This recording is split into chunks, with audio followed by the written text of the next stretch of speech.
ये कोई हयातियात की क्लास नहीं है, बल्कि ये तो हम सब की कहानी है। एक ऐसी अजीबो-गरीब दास्तां जो हर जिंदगी के शुरू होने से पहले होती है। तो चलिए शुरू करते हैं इस सफर को। सोचिए जरा, ये सफर शुरू होता है एक ऐसी तादाद से जो हैरान कर देती है। हर जिनसी मिलाप के वक्त तकरीबन 30 करोड़ स्पर्म इस दौड़ में शामिल होते हैं। जी हां, 30 करोड़। ये इतनी बड़ी तादाद है कि दुनिया के कई मुल्कों की आबादी भी इससे कम है।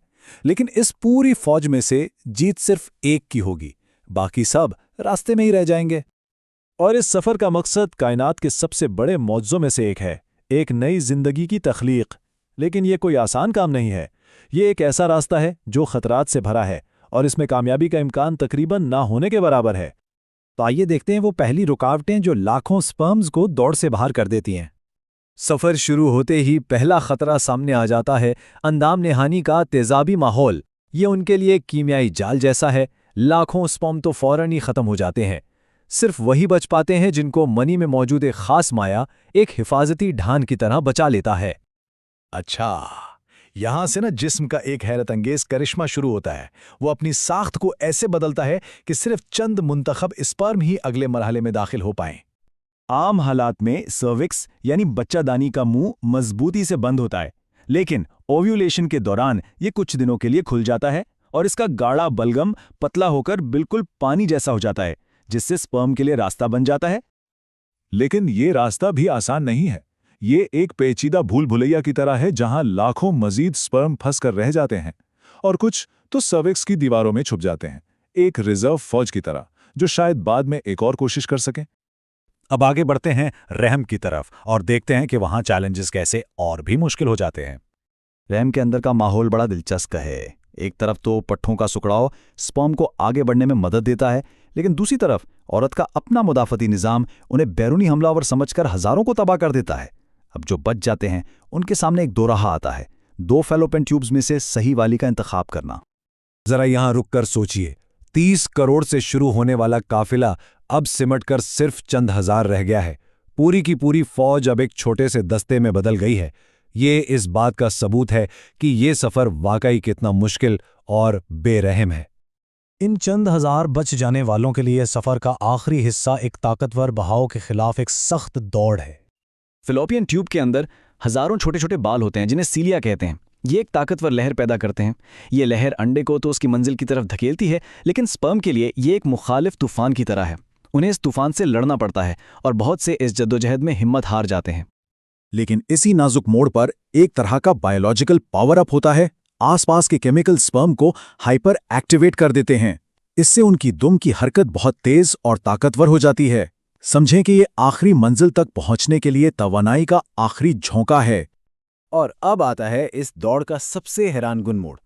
30 करोड़ के लश्कर में से सिर्फ चंद दर्जन ही अपनी मंजिल यानी अंडे तक पहुंच पाते हैं। ये एक नाकाबिल यकीन हकीकत है जो इस सफर की अजमत को बयान करती है। अब कहानी अपने उरूज पर पहुंचती है। ये चंद दर्जन स्पर्म अंडे की मजबूत दिफाई दीवारों का सामना करते हैं। अंडे के गिर्द 2 हिफाजती दीवारें हैं। पहली है कोरोना रेडियाटा, जो खिल्लियों की एक तह है। दूसरी और ज्यादा मजबूत दीवार है जोना पेलुसिडा, जो एक मोटे खौल की तरह है। जैसे ही कोई स्पर्म इस दूसरी दीवार को छूता है, एक कीमियाई अमल शुरू होता है। स्पर्म के सर में मौजूद खास एंजाइम्स इस दीवार को तोड़ना शुरू कर देते हैं। ये इस किले के आखिरी दरवाजे को खोलने की चाबी है। और फिर वो लम्हा आता है, एक तवील और खतरनाक सफर के बाद सिर्फ एक स्पर्म उन तमाम रुकावटों को पार करके अंडे की अंदरूनी झिल्ली तक पहुंचने वाला पहला बनता है। जैसे ही पहला स्पर्म राब्ता करता है, वाकयात का एक तेज सिलसिला शुरू हो जाता है। इनकी झिल्लियां आपस में मिलती हैं, अंडा उस स्पर्म को अंदर खींचता है और फौरन ही बाकी तमाम स्पर्म के लिए दरवाजा बंद कर देता है। अंडा इस बात को यकीनी बनाता है कि फातेह सिर्फ एक ही हो। वो फौरन ऐसे केमिकल खारिज करता है जो इसकी बैरूनी दीवार को फौलाद की तरह मजबूत बना देते हैं और बाकी तमाम स्पर्म के लिए रास्ता हमेशा के लिए बंद हो जाता है। तो अब देखते हैं कि फर्टिलाइजेशन मुकम्मल होने के फौरन बाद अंडे के अंदर क्या होता है।